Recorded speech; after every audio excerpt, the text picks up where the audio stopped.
The orbit is another really tricky area for students because it's made of a ton of different bones. So for practical purposes, I'm not going to test you on what bones make up the orbit. I'm more likely to ask you about the landmarks and the openings that we see associated with the orbit. But it may come up in lecture, so let's go ahead and cover it. So there are three main openings that we see in the orbit if we look deep into the eyes of the skull. So we are going to have a superior orbital fissure, an inferior orbital fissure, and then an optic canal. Now sometimes the optic canal and the inferior orbital fissure look like they're blending together. But if we tilt this just to the side, we can start to see our three openings. So optic canal is going to be the roundest of these openings. I'll try to get my hand out of the way here. It's going to be this guy here. Let's stick a wire through that so we can see it better. When in doubt, stick a wire through it. That's one of the things we'll practice in class.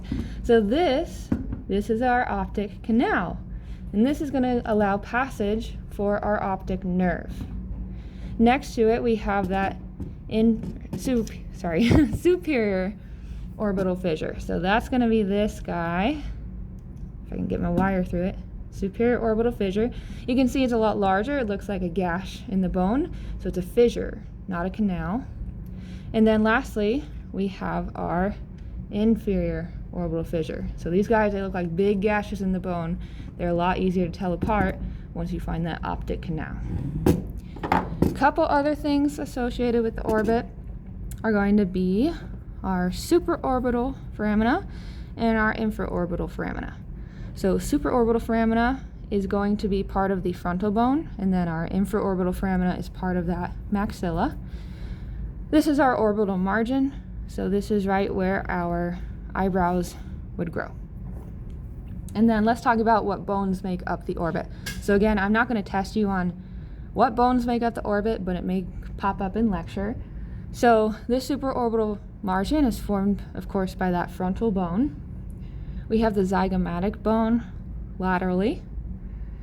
Medially, we've got basically three bones here. So first of them, we have our nasal bone to orient ourselves.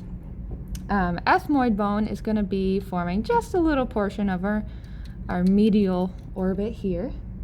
We're also going to have a ridiculously tiny piece of the palatine bone. So obviously you can't see them on the skull. They all blend together to form the orbit, but technically the palatine bone forms a very tiny part of the orbit.